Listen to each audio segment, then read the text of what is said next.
Bertambahnya harta seorang itu tidak menjamin bahwa dirinya sedang dimuliakan.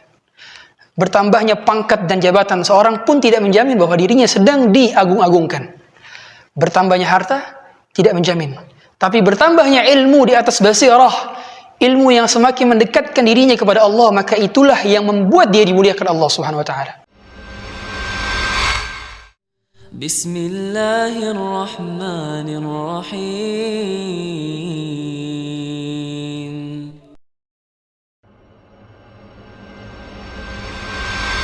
Tentang fadilah keutamaan menuntut ilmu. Allah Subhanahu wa taala memuliakan ilmu ini sehingga Rasulullah sallallahu alaihi wasallam tidaklah diperintahkan untuk meminta menambah sesuatu kecuali Rasulullah diperintahkan untuk menambah ilmu. Dalam surah Thaha Allah katakan wa qul rabbi zidni ilma. Katakanlah Muhammad, berdoalah kepadaku, mintalah tambahan. Tambahkanlah ya Rabb kepadaku ilmu. Di sini Allah tidak menyuruh Rasulullah untuk memberi tambahan berupa harta. Allah tidak menyuruh Rasulullah memberi tambahan berupa dunia sama sekali. Tapi yang Allah perintahkan kepada Rasulullah adalah mintalah engkau kepadaku tambahan ilmu.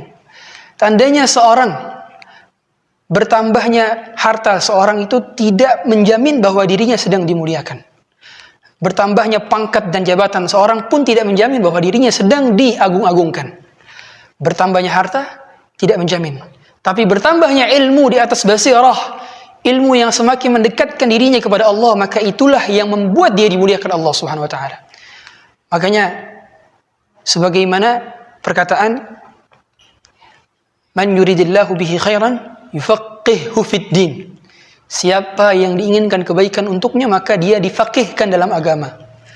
Dahulu Ibnu Abbas radhiyallahu taala anhuma dipeluk oleh Rasulullah sallallahu alaihi wasallam.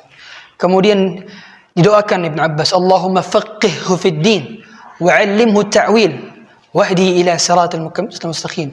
Dalam qal, jadi Rasulullah mendoakan Ibnu Abbas dalam pelukannya, ya Allah faqihkanlah dia dalam agama. Berikanlah dia ilmu tafsir sehingga Ibnu Abbas menjadi habratu hadhil ummah, menjadi penanya umat ini. Karena tafsir merujuk kepada Abdullah Ibnu Abbas, tafsirannya Ibnu Abbas. Makanya orang yang ditambahkan ilmu, tandanya dia diberikan kemuliaan Allah Subhanahu wa taala. Tapi ilmu yang bermanfaat. Ilmu di atas basirah. Apa ilmu di atas basirah? Ilmu yang menunjuk dia kepada Al-Quran dan Sunnah, kepada pemahaman yang benar, kepada pemahaman manhaj salaf. Pemahaman sahabat radhiyallahu alaihim, pemahaman salaf saleh. Ini ilmu di atas basirah. Adapun ilmu yang bukan pemahaman dari mereka, ilmu yang justru menjauhkan kita dari Allah Subhanahu wa taala, maka ini adalah syubhat, bukan ilmu. Bukan ilmu. Kemudian juga Allah Subhanahu wa taala gandengkan persaksian malaikat dengan persaksian orang-orang berilmu. Allah gandengkan dalam ayat syahidallahu annahu la ilaha illa huwa wal malaikatu wa ulul ilmi qa'iman bil qist. Kata Allah, Allah Subhanahu wa taala menyaksikan dan para malaikat menyaksikan. Dan Allah gandengkan wa ulul ilmi qa'iman bil qist, dan juga orang-orang yang diberikan ilmu. Dalam surat lain Allah katakan yarfa'illahu alladhina amanu minkum walladhina utul ilma darajat. Allah meninggikan derajat di antara kalian. Allah meninggikan derajat orang-orang yang beriman dan orang-orang yang memiliki ilmu. Tandanya yang memiliki keutamaan adalah orang yang beriman plus dia punya ilmu. Kalau hanya sama keimanannya tapi tidak diberikan ilmu, maka derajatnya berbeda. Maka ilmu adalah pembeda derajat kita nanti di surganya Allah Subhanahu wa taala. Tingkatan surga jaraknya antara langit dan bumi. Kalau kita ngelihat bintang sekarang ke langit, itulah jarak antara satu surga dengan surga lainnya. Segitu jaraknya. Rugi sekali kalau orang tingkatan surganya stuck di sana. Tidak bisa naik lagi. Bagaimana kita bisa naik? Kalau kita sudah berada di akhirat, tidak bisa beramal lagi, nggak bisa beramal lagi. Nggak bisa beramal lagi. Taruhlah si Fulan bin Fulan masuk surga di tingkatan 1326 misalkan. Dia masih ada tingkatan di atasnya lagi sampai 6236. Jauh sekali tingkatan. Sedangkan untuk bisa ke sana melewati berbagai macam tingkatan. Dan itu yang membedakan adalah ilmu. Ilmu. Maka orang yang diberikan ilmu, dia diberikan kemuliaan Allah Subhanahu wa taala. Kemudian juga keutamaan ilmu ini membuat orang mampu membedakan mana yang benar dan mana yang batil. Membedakan yang hak dan yang batil. Makanya orang kalau dia belajar kepada siapa saja, belajar kepada ahlul bid'ah misalnya, dia tidak bisa membedakan yang mana yang benar, yang mana yang salah. Karena tidak ada ilmu dalam dirinya. Kalau dia sudah belajar ilmu, dia tahu, oh si fulan salah. Karena ini adalah pembahasan di kitab Syarh Sunnah karya Al-Imam Al-Barbahari misalkan. Oh ternyata ini pernah dibahas oleh Al-Imam Al-Bukhari dalam kitab sahihnya. Oh ternyata ini pernah dibahas oleh Al-Imam Al-Muslim An-Naisaburi dalam kitab sahihnya. Tahu dia bagaimana membedakan yang hak dengan yang batil. Yang membedakan adalah ilmu. Oleh karenanya menuntut ilmu adalah kewajiban. Talabul ilmi faridatun ala kulli muslimin wa muslimatin. Kata Rasulullah, menuntut ilmu wajib bagi setiap muslim dan muslimah. Dalam hadis lain, Rasulullah SAW katakan dari hadis riwayat Muslim dari sahabat yang mulia Abu Darda radhiyallahu taala an, "Man salaka tariqan yaltamisu fihi ilman, sahhalallahu lahu bihi tariqan ilal jannah."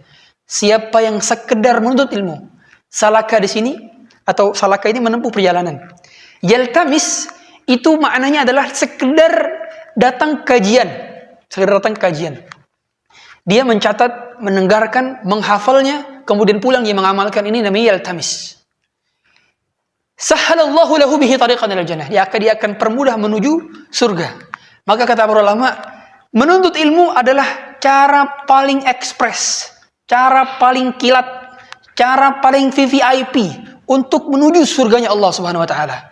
Kita bisa masuk pintu surga melalui jalur tercepat adalah jalur menuntut ilmu.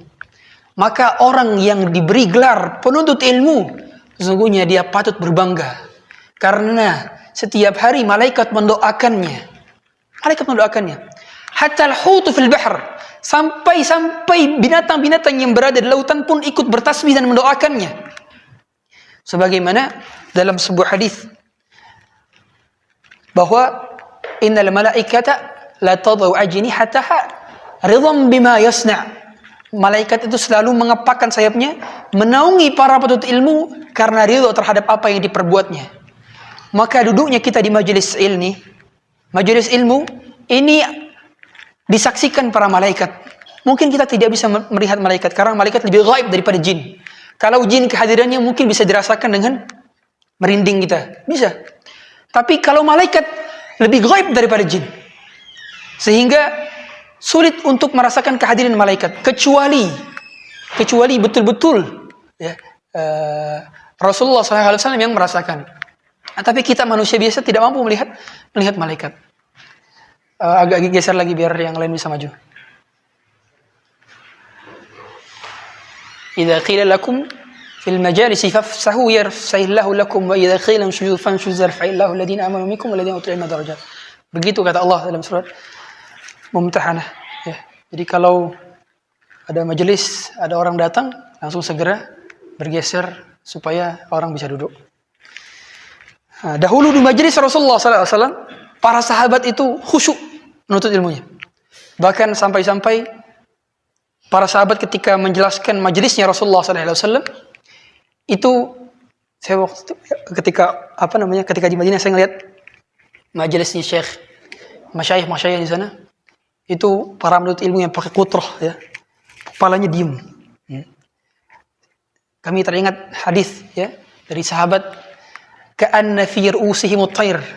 Mengingat duduknya para sahabat di depan Rasulullah SAW itu begitu khusyuk, tunduk, sampai-sampai mungkin jatuhnya pena ke lantai itu terdengar, saking khusyuknya. Seolah-olah di kepala mereka ada burung. Ka'anna fi ru'usihim at-tayr. Karena saking gak geraknya. Mereka khusyuk di depan Rasulullah SAW. Ya.